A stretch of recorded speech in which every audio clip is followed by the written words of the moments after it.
প্রিয় শিক্ষককে বিদায় জানাতে এসে এভাবে অশ্রুসিক্ত হয়ে পড়েন শিক্ষার্থীরা।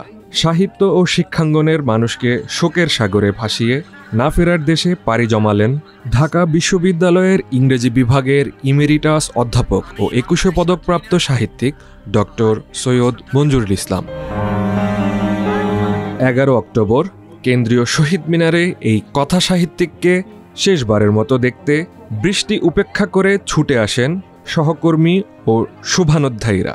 সেখানে বৃষ্টিতে ভিজেই তার প্রতি শ্রদ্ধা নিবেদন করেন শিক্ষক, শিক্ষার্থী, লেখক, সাংবাদিক, অধিকারকর্মী, বিশিষ্টজনসহ সর্বস্তরের মানুষ।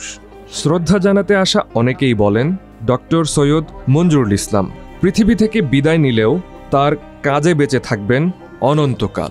আমাদের জন্য যে ক্ষতি হয়েছে সেটা অপূরণীয়, কিন্তু মঞ্জুরের যে কাজ, সেই কাজ থাকবে এবং তার যে দৃষ্টান্ত শিক্ষক হিসেবে, লেখক হিসেবে, সমালোচক হিসেবে এবং সর্বোপরি একজন অসাধারণ মানুষ হিসেবে সেই দৃষ্টান্ত আমাদের জন্য রয়ে যাবে এবং আমাদের জন্য অনুপ্রেরণার উৎস হবে। যখন এই শিক্ষা প্রতিষ্ঠানগুলির উপর যেই চাপগুলি দেওয়া হচ্ছিল সেগুলি আমরা কিভাবে সামাল দেব, সেগুলির ক্ষেত্রে সৈয়দ মঞ্জুরুল ইসলাম নিজের কাঁধে ওজনটা নিয়ে আমাদেরকে মানে ছায়া দিয়েছেন, আমাদেরকে সহায়তা করেছেন এবং পেছন থেকে অনেক ক্ষেত্রে পরামর্শও দিয়েছেন। কিছু কিছু ক্ষেত্রে সরাসরি ভাইস চ্যান্সেলরের সাথে কথা বলা বা মন্ত্রণালয়ের সাথে কথা বলা, যেগুলি বাইরে কেউ জানে না, কিন্তু উনি নেপথ্যে এই কাজগুলি করে আসছেন অনেক বছর ধরে। সে আমাদেরকে পথ দেখিয়েছে, যখন যেটা বলার সেটা বলেছে, যখন যেটা করার সেটা করেছে। কিন্তু এত বড় একটা গুণ ছিল, কঠিন কথাকে সহজ করে বলতো, কাউকে ছোট করতো না। এই যে একটা গুণ তার ছিল। ডক্টর সৈয়দ মঞ্জুরুল ইসলাম সম্প্রতি ঢাকা বিশ্ববিদ্যালয় থেকে অবসর গ্রহণ করেন। পরবর্তীতে তিনি ইউল্যাবে ইংরেজি ও মানবিক বিভাগে অধ্যাপক হিসেবে শিক্ষকতা করেন।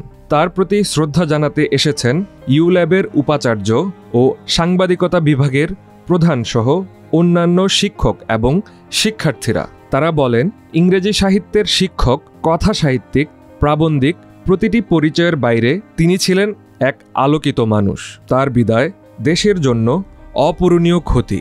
অনেক চেনাশোনা যারা ইংরেজি পড়েছে ওনার শিক্ষক এখনো ওনার কথা লাভ দিয়ে কথা বলেন। আর ইউল্যাবের তো দেখলেন যে বেশি দিন ইউল্যাবে হয়নি, বাট যেরকম ইউল্যাবের শিক্ষকরা এবং ছাত্ররা ভেঙে পড়েছে, because he was so popular, he was so friendly and খুবই একজন গুরুত্বপূর্ণ এক মানুষকে আমরা খুব তাড়াতাড়ি হারিয়ে ফেললাম। উনি যা দিয়ে গেছেন আমাদের, ওনার সাহিত্য, ওনার শিক্ষকতা, ওনার যাবতীয় এঙ্গেজমেন্ট, কর্মকাণ্ড, সবই আসলে তাকে চিরদিনের জন্য জীবিত রাখবে আমাদের মাঝে। তিনি কখনোই হারাবেন না। সুন্দরের স্বপ্ন কি সবাই দেখে? তো সেই যারা দেখে তাদের একজন হলো কি মঞ্জুরুল ইসলাম। এখন সে চলে গেলে তো হয় একটা শূন্যতা আসে, একটা নির্বোধের মতো দাঁড়িয়ে থাকা, তাকায় দেখা, এছাড়া তো আর কিছু নাই। তার কথা সাহিত্য দৃষ্টান্ত অনুসরণীয়, তার মননশীল চর্চা আমাদেরকে পথ দেখাবে। বিশিষ্ট ব্যক্তিদের পাশাপাশি মঞ্জুরুল ইসলামকে দেখতে ও শ্রদ্ধা জানাতে আসেন অন্তর্বর্তী সরকারের ২ উপদেষ্টা। উনি যেটা বলেন, উনার নিজের বিবেক, উনার নিজের প্রাজ্ঞ যে হৃদয়, সেটার থেকে বিশ্বাস থেকে বলেন। উনি অনেক বড় লেখক ছিলেন, অনেক বড় চিত্র সমালোচক ছিলেন এবং উনার একটা অসাধারণ গুণ ছিল, উনি প্রচণ্ডভাবে নতুন যারা লেখক আছে বা নতুন যারা আপনার অন্যান্য ক্ষেত্রে জানি না, আমি লেখকের ক্ষেত্রে জানি, লেখকদের প্রচন্ড সাপোর্ট করতেন। মঞ্জুর ভাই এমন একজন মানুষ যাকে সবাই সম্মান করে, তার জ্ঞানকে, তার প্রজ্ঞাকে আমরা সবাই সম্মান করি। ঢাকা বিশ্ববিদ্যালয় তার শ্রেষ্ঠ শিক্ষকদের মধ্যে একজনকে আজকে হারালো।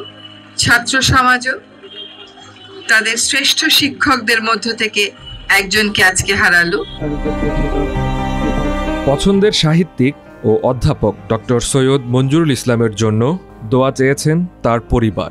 আপনাদের প্রিয় মঞ্জুর স্যার, SMI যাই বলেন আপনারা, তিনি খুব নিভৃত থাকতে পছন্দ করতেন, এক্সপোজার মতেই পছন্দ করতেন না।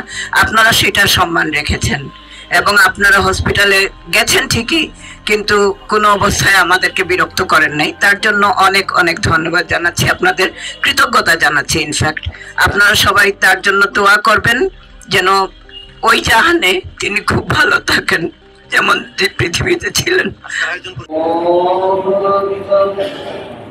শহীদ মিনারে শ্রদ্ধা নিবেদন শেষে ঢাকা বিশ্ববিদ্যালয় কেন্দ্রীয় মসজিদে তার শেষ জানাজা অনুষ্ঠিত হয়।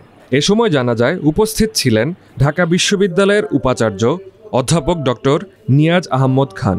আমরা তার পরিবারের প্রতি, সশস্ত্র পরিবারের প্রতি আমরা দোয়া করি যেন তারা এই শোক বহন করতে পারেন এবং প্রফেসর মঞ্জুরুল ইসলাম যে ঐতিহ্য রেখে গেছেন ঢাকা বিশ্ববিদ্যালয়ের তরফ থেকে, সেই ঐতিহ্য টিকিয়ে রাখতে, গঠিয়ে রাখতে, আরো সম্প্রসারিত করতে আমরা আমাদের ভূমিকা পালন করবার জন্য আপনাদের সবার পক্ষ থেকে অঙ্গীকার করব।